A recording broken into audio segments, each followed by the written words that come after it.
तो आज की क्लास में जो हम चैप्टर पढ़ेंगे उसका नाम क्या है? Classification of elements and periodicity. Short में इसको हम हमेशा पीरियोडिक टेबल ही बोलते हैं। अगर मैं बताऊं तो इस चैप्टर में दो पोर्शन है बेसिकली। पहला पोर्शन, जैसे अगर आप नाम में भी देख रहे हो तो पहले पोर्शन में या क्लासिफिकेशन ऑफ एलिमेंट्स। आपको पता है हमारे पास बहुत सारे एलिमेंट्स हैं और इन एलिमेंट्स के बहुत सारे कंपाउंड्स भी हैं। अगर हम इन एलिमेंट्स की प्रॉपर्टीज को पढ़ने शुरू करते हैं तो एक एक करके सबकी प्रॉपर्टी पढ़ पाना मुश्किल हो जाता है। इसलिए इजी तरीका ये है कि आप इनको ग्रुप में अरेंज कर लो। जब आपने इसकी ग्रुपिंग कर ली तो उस ग्रुप में मौजूद किसी एक एनिमल या दो किसी एक एलिमेंट या दो एलिमेंट की प्रॉपर्टीज आप पढ़ोगे, आपको उस पूरे ग्रुप की प्रॉपर्टीज के बारे में पता चल जाएगा। जस्ट लाइक जैसे आपने, अगर हम बात करें तो स्कूल में होते हैं तो स्कूल में science stream, first class, second class, 11th 12th, science, commerce, art, सबका पूरा एक अलग अलग क्लासरूम है। अगर आपके स्कूल में प्रिंसिपल को जाके ये पता करना है कि 11th क्लास के साइंस स्ट्रीम के बच्चे क्या कर रहे हैं और उनके सिलेबस में क्या चल रहा है, तो आपकी क्लास में जाएंगे और आपकी क्लास में से किसी एक बच्चे से पूछ लेंगे और उनको पता चल जाएगा कि मतलब स्कूल क्लास में उनके 11th वाले में क्या चल रहा है, क्या पढ़ रहे हैं वो लोग, उनका सिलेबस कितना हुआ है। जरूरी नहीं है कि सबसे वो पूछने की कोशिश करें, क्योंकि लगभग सबका क्या होगा, मतलब लगभग क्या 100% सबका सेम ही होगा, क्योंकि वो सारे के सारे एक ही जैसे लोग हैं, एक ही ग्रुप में बिलोंग करने वाले लोग हैं। सही बात है। तो ग्रुपिंग करने से फायदा क्या होता है कि अगर क्लास में 40 बच्चे थे, एक बच्चे से इन्फॉर्मेशन ली, सबकी इन्फॉर्मेशन मिल गई, तो ये फायदा होता है किसका? ग्रुपिंग करने का। इसलिए पहले तो हम समझेंगे क्लासिफिकेशन। क्लासिफिकेशन में पीरियोडिक टेबल कैसे बनी और किस किस तरीके से अलग अलग पीरियोडिक टेबल को प्रपोज किया गया और उसमें क्या क्या कमियां आई, और फिर हम अपने इस मॉडर्न पीरियोडिक टेबल तक कैसे पहुंचे, अपने इस मॉडर्न पीरियोडिक टेबल तक कैसे पहुंचे। इसके बाद अगर हम बात करें तो अगला जो टॉपिक है वो है पीरियोडिसिटी। अब बच्चे, पीरियोडिसिटी का मतलब क्या होता है?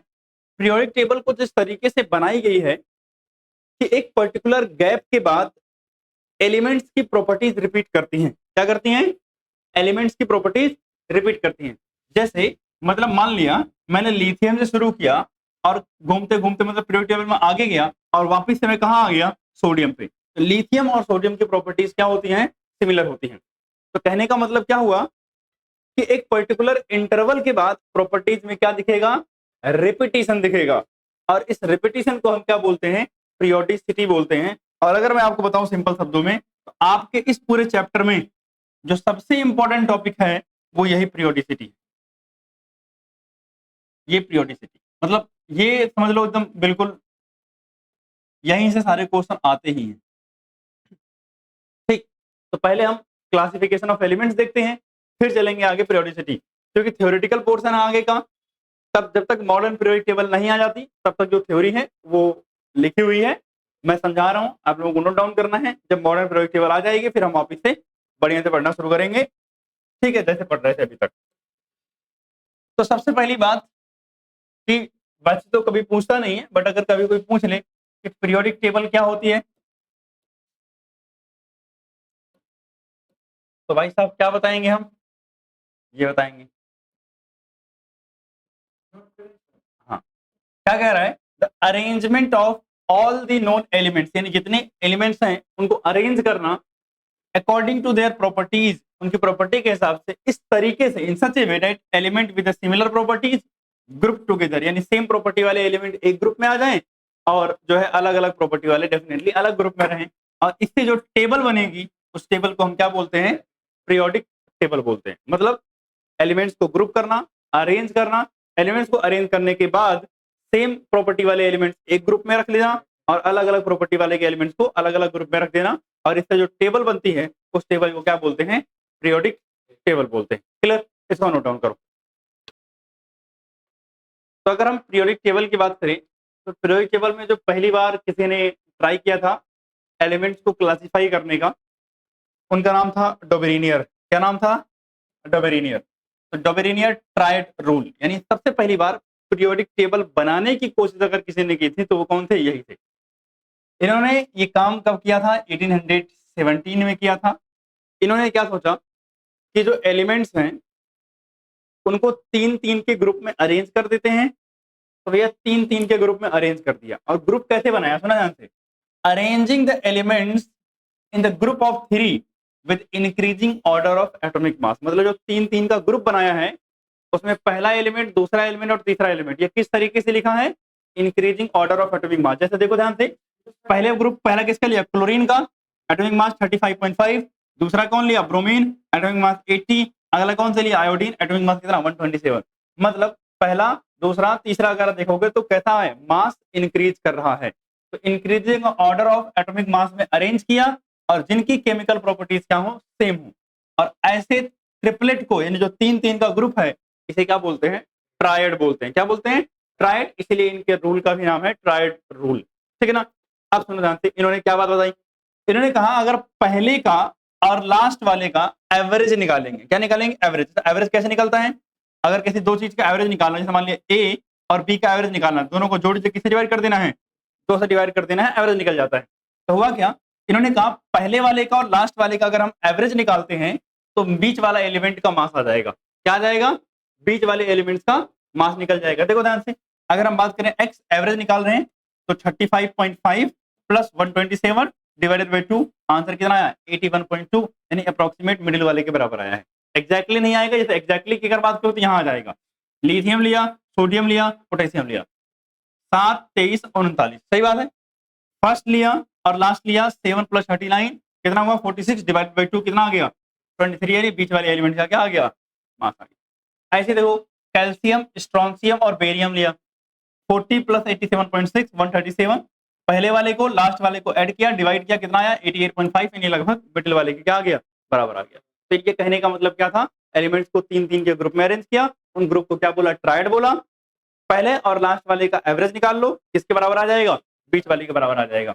बस आपको ये 3 ट्रायड जो है, अगर आप चाहो तो याद रख सकते हो। वैसे तो मैंने बोला ये पेपर में आता होता नहीं है, बट ये है कि तीनों ट्रायड ये ध्यान रख सकते हो। इसके अलावा और भी ट्रायड बनाए थे, जैसे पोटेशियम, रुबिडियम, सीजियम का बनाया था, फास्फोरस, आर्सेनिक, एंटीमनी का बनाया था, और सल्फर, सेलेनियम और सेलेनियम का बनाया था। ठीक है ना। तो ये सब इन्होंने बनाए थे ट्रायड।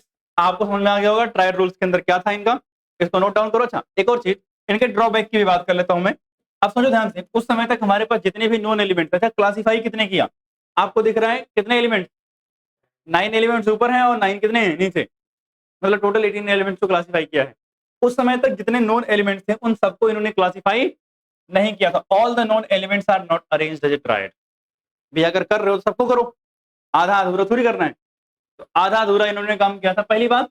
और ये जो लॉ है ट्रायड वाला, ये डी और एफ ब्लॉक में एप्लीकेबल नहीं होता है। मतलब पीरियोडिक टेबल के अंदर 2 ब्लॉक भी हैं, डी और एफ ब्लॉक, उन ब्लॉक में ये लॉ नहीं लगता है। अब वो ब्लॉक कहते हैं और उनका डी और एफ क्यों नाम है, ये सब आप मॉडर्न पीरियोडिक टेबल में पढ़ोगे। तो मतलब इनकी क्या है, ड्रॉबैक है। तो इसको फटाफट अब नोट डाउन करो, फिर चलते हैं अगले वाले पे।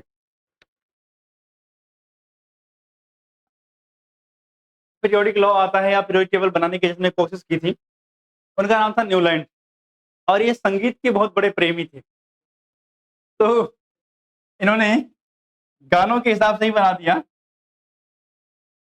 क्या, सा, रे, गा, मा, पा, धा, नी, और वापिस से सा आ रहा है ना। तो मतलब वापिस से क्या हो रहा है, देखो, पहला, दूसरा, तीसरा, चौथा, पांचवा, छठा, सातवां, 8वें नंबर पे क्या आ रहा है, सा। तो इन्होंने कहा हमेशा पहला और आठवां, पहला और आठवां, इन दोनों एलिमेंट्स की प्रॉपर्टी सेम होगी, जस्ट लाइक म्यूजिक नोट। कि भैया पहला म्यूजिक नोट और आठवां म्यूजिक नोट क्या होता है, सेम, सा रे गा मा पा धा नी, उसका फिर से वापस आ जा रहा है सा। तो इस तरीके से इन्होंने अरेंज किया एलिमेंट्स को कि पहले की और आठवें की प्रॉपर्टीज क्या है, सेम है। तो सबसे पहले देखो क्या कह रहा है इनका लॉ, कह रहा है arrange the element in increasing order of atomic mass. पहली बात, एटॉमिक मास के इंक्रीजिंग ऑर्डर में अरेंज किया। देखो अगर इसका मास 7 है, फिर 9, फिर 11, मतलब इंक्रीजिंग ऑर्डर है। कह रहा है that every 8th element had properties similar to the first element. 8वें एलिमेंट की प्रॉपर्टी पहले एलिमेंट से क्या होगी, 7 होगी। और relationship was just like every 8th note resemble to the first note of the octave of music. मतलब जैसे म्यूजिक में 8 जो 7 नोट होते हैं, 7 नोट के बाद 8वां नोट क्या करता है, रिपीट करता है, वैसे ही यहाँ भी फॉलो होगा, ये कह रहा है। देखना ध्यान से, अगर मान लिया मैं इसको पहला एलिमेंट मानूं तो पहला, तो ये दूसरा हुआ, ये तीसरा हुआ, ये चौथा हुआ, ये पांचवा हुआ, ये छठा हुआ, ये सातवां हुआ और ये आठवां। तो मतलब बेरिलियम और मैग्नीशियम की प्रॉपर्टी क्या होगी? सेम। आप कोई सा ले लो, नाइट्रोजन ले लिया, ये पहला हुआ, ये दूसरा, ये तीसरा, ये चौथा, ये पांचवा, ये छठा, ये सातवां और ये आठवां। नाइट्रोजन और फास्फोरस की प्रॉपर्टी क्या होगी? ऊपर नीचे आ रहे हैं।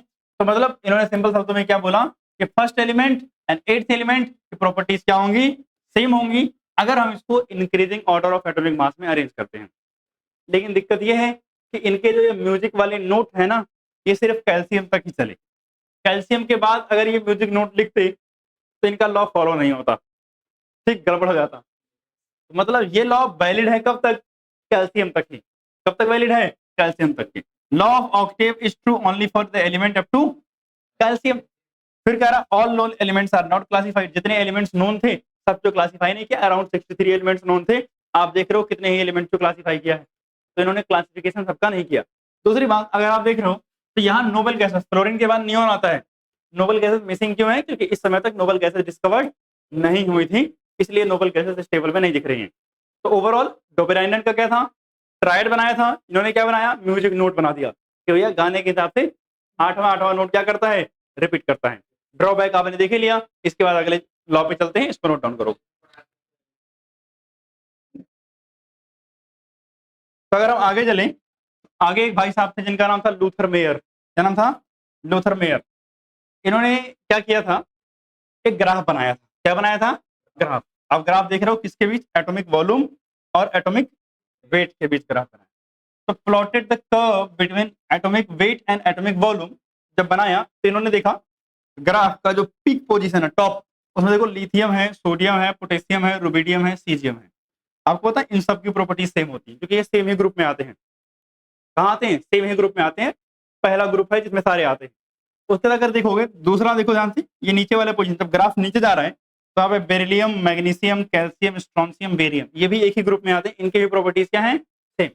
और जब ग्राफ में ऊपर जा रहे हो तो यहाँ फ्लोरीन, क्लोरीन, ब्रोमीन, आयोडीन आते हैं। इनके भी प्रॉपर्टीज क्या है? सेम। तो मतलब आपने समझा कि सेम सेम प्रॉपर्टी वाले ग्राफ में सेम पोजीशन ऑक्यूपाई कर रहे हैं। इन्होंने क्या बोला? Most electropositive element. इलेक्ट्रोपॉजिटिव क्या होता है? जो इलेक्ट्रॉन आसानी से डोनेट कर दे उसे क्या बोलते हैं? इलेक्ट्रोपॉजिटिव बोलते हैं। कह रहा जो मोस्ट इलेक्ट्रोपॉजिटिव एलिमेंट होता है उसको हम अल्कली मेटल बोलते हैं। और वो कहाँ होता है? Peak position on the curve, यानी पोजीशन कहाँ होगी उसकी? टॉप पर होगी। और कह रहा है लेस इलेक्ट्रोपॉजिटिव, यानी जिसकी इलेक्ट्रोपॉजिटिविटी थोड़ी कम हो, यानी इलेक्ट्रॉन डोनेट करने की टेंडेंसी थोड़ी कम हो with respect to the previous, वो कहाँ आता है? Descending position of curve. Descending का मतलब जब ग्राफ नीचे जा रहा है, तो ग्राफ नीचे कहाँ जा रहा है? देखो ध्यान से, यहाँ beryllium, magnesium, calcium, strontium, barium नीचे आ रहे हैं। फिर कहा कि मोस्ट इलेक्ट्रोनेगेटिव, जो सबसे ज्यादा इलेक्ट्रोनेगेटिव है वो कौन है? हैलोजन है। तो वो कहाँ आएंगे? Ascending position. जब ग्राफ में कहाँ जाएंगे? ऊपर जाएंगे, ascending position on the curve. और element having the similar property occupy the similar position, यानी जिसकी प्रॉपर्टी सेम होगी वो ग्राफ में सेम पोजीशन पर आते हैं। क्लियर बात? ये सारा का सारा क्या था? लूथर मेयर कर्व था। तो इसको भी बनाओ। इसके बाद चलते हैं मेंडलीव पीरियोडिक टेबल के अंदर। वही थोड़ी सी काम की चीज है इन सारे लॉज के अंदर, इस सारे पीरियोडिक टेबल के अंदर, ठीक।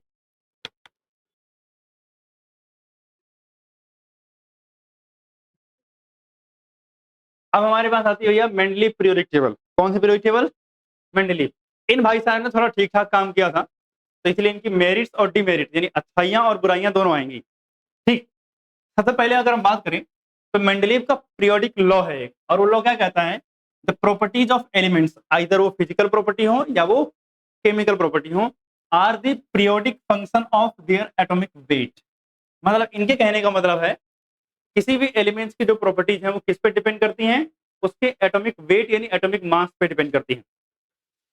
अगर आप एलिमेंट्स को एटॉमिक मास के इंक्रीजिंग ऑर्डर में अरेंज करोगे तो प्रॉपर्टीज कुछ इंटरवल में रिपीट करेंगी। ओवरऑल इस लॉ का यही कहने का मतलब है, ठीक। कह रहा मेंडलीव ने पूरे एलिमेंट, जितने भी एलिमेंट थे उनको दो तरीके से अरेंज किया, रोज और कॉलम बना के। जब इन्होंने ऐसे ऐसे कॉलम बनाई, इसको बोलते हैं कॉलम, और अगर ऐसे खींच दो तो ये क्या है? रो है। कॉलम को इन्होंने क्या बोला? ग्रुप। और रोज को क्या बोला इन्होंने? पीरियड, ठीक है ना। रोज क्या है?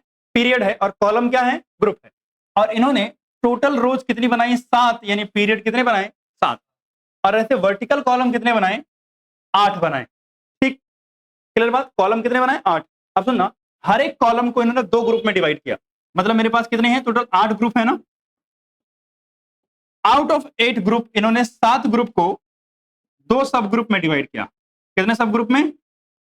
2 सब ग्रुप में। और इसका नाम रखा सब ग्रुप ए और सब ग्रुप बी। तो क्या लिखा हुआ है? Each group up to 7th divided into A यानी representative element and B transition element, यानी 2 सब ग्रुप में डिवाइड किया। रिप्रेजेंटेटिव एलिमेंट मतलब उस पूरे ग्रुप को रिप्रेजेंट करने वाला, और ट्रांजिशन एलिमेंट का मतलब जब एक ग्रुप से दूसरे ग्रुप में जाओगे तो बीच में प्रॉपर्टीज को आपस में लिंक करने वाला। ट्रांजिशन कार्ड देखे हो, जब फ्लिप करते हो तो बीच में एक पोजीशन आती है, तो अगला वाला और पिछला वाला दोनों साथ में दिखते हैं, तो उसी को बोलते हैं ट्रांजिशन। तो मतलब ये दोनों की प्रॉपर्टी यानी पिछले वाले ग्रुप की और उसके अगले वाले ग्रुप दोनों की प्रॉपर्टी क्या करता है? आपस में लिंक करता है। कह रहा है ग्रुप नंबर 8, जो ग्रुप नंबर 8 था इसमें जो है 9 एलिमेंट्स हैं और इनमें 3 रोज हैं, मतलब इनमें 3 सब ग्रुप हैं ए बी एंड सी, 3 सब ग्रुप इसके अंदर है। क्लियर बात? अगर हम बात करें तो इस तरीके से मेंडली पीरियोडिक टेबल थी। अब मेंडली पीरियोडिक टेबल के अंदर कुछ बढ़िया बातें थी। क्या बढ़िया बातें थी? कि पहली बात कि जितने भी एलिमेंट्स जानकारी के लिए थे उस समय सबको क्लासिफाई कर दिया, और इन्होंने कहा कि भैया जब नोबल गैसेस भविष्य में डिस्कवर होंगी तो उनको कहाँ रखेंगे? 0 ग्रुप में। मतलब 1 2 3 तो 8 तक था, तो एक 0 ग्रुप बोला, वहां पर हम नोबल गैसेस को प्लेस कर देंगे। इसके अलावा इन्होंने कुछ नए एलिमेंट्स को भी प्रिडिक्ट किया कि भविष्य में कुछ नए नए एलिमेंट डिस्कवर होंगे। जैसे एक एलिमेंट का नाम रखा था इन्होंने एका अल्युमिनियम, जो बाद में चल के जब डिस्कवर हुआ तो उसका नाम क्या पड़ा? गैलियम। और एका अल्युमिनियम के बारे में जो बातें बताई थी वो गैलियम से बिल्कुल मैच करती थी। इका सिलिकॉन बोला वो जर्मेनियम से मैच करती थी, इका बोरॉन बोला वो स्कैंडियम से, और इका मैग्नीज टेक्नीटियम से मैच करती थी। तो मतलब इन्होंने कुछ एलिमेंट्स के बारे में प्रेडिक्शन भी की। क्या बढ़िया बात है, तो भविष्यवाणी कर दी इन्होंने। इसके अलावा कुछ एलिमेंट्स के लिए इन्होंने बीच बीच में जगह छोड़ी पीरियोडिक टेबल के अंदर। जगह इसलिए छोड़ी कि भैया भविष्य में कुछ नए एलिमेंट डिस्कवर होंगे, उसको यहाँ रख देना। तो मतलब ऐसी ऐसी बातें इन्होंने की थी बढ़िया बढ़िया। तो ये सब अच्छी बातें थी। अब आते हैं इनकी बुराइयों में। बुराइयां ये है कि इन्होंने हाइड्रोजन कहाँ रहेगा ये कुछ नहीं बताया।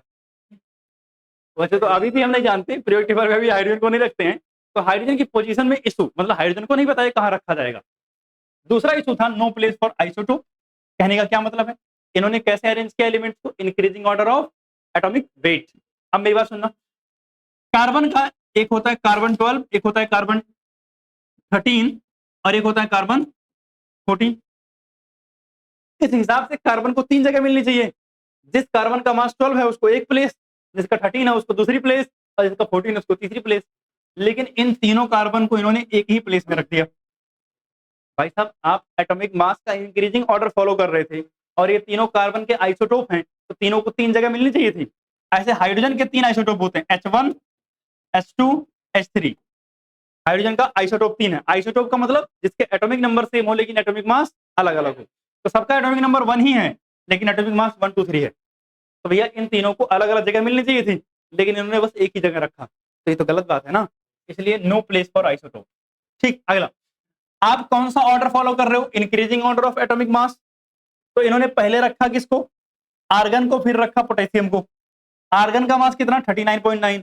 पोटेशियम का मास कितना? 39.1। बताओ किसका ज्यादा है? आर्गन का। तो आर्गन बाद में आना चाहिए था, पोटेशियम पहले आना चाहिए था, बट इन्होंने आर्गन को पहले रखा, पोटेशियम को बाद में रखा, प्रॉपर्टी मैच कराने के चक्कर में। ठीक, अगला देखो, कोबाल्ट निकल। कोबाल्ट को पहले रखा, मास ज्यादा है, और निकल को क्या रखा? बाद में, जबकि मास क्या है? कम है। तो मतलब क्या हुआ? ऐसे बहुत सारी जगहों पर, यहाँ पर भी देखो वही सेम केस है, बस ये दोनों आपको ध्यान रखना है, यहाँ ये दोनों में दिक्कत थी। इसके बाद जो सिमिलर एलिमेंट्स थे उनको अलग अलग जगह देखो। Some elements like platinum, gold which have similar property, इनकी प्रॉपर्टी सेम है, इनको अलग अलग ग्रुप में डाल दिया। तो ये सेम प्रॉपर्टी वाले को सेम ग्रुप में रखना था ना, अलग ग्रुप में डाल दिया। अनलाइक एलिमेंट यानी जिनकी प्रॉपर्टी में कोई लेना देना नहीं, जैसे कॉपर हो गया, सिल्वर हो गया, गोल्ड, इन तीनों की प्रॉपर्टी एक जैसी होती है, तो इनको एक साथ में रखते, अच्छी बात थी। लेकिन पता है इनको कहाँ रखा? इनको सोडियम के साथ रख दिया, कोई लेना देना ही नहीं है। मतलब ऐसी कई सारी गड़बड़ियां भी इन्होंने अपने पीरियोडिक टेबल के अंदर की। तो इस तरीके से मेंडलीव के पीरियोडिक टेबल की कुछ अच्छाइयां और कुछ बुराइयों के साथ हमारा जो टॉपिक होता है ये क्लासिफिकेशन का स्टार्टिंग वाला खत्म होता है। अगली क्लास में हमारा जो मेन टॉपिक रहेगा वो क्या रहेगा? Modern periodic table. इसको नोट डाउन करोगे, और बस आज के लिए यहीं तक, मिलते हैं फिर अगली क्लास में। धन्यवाद।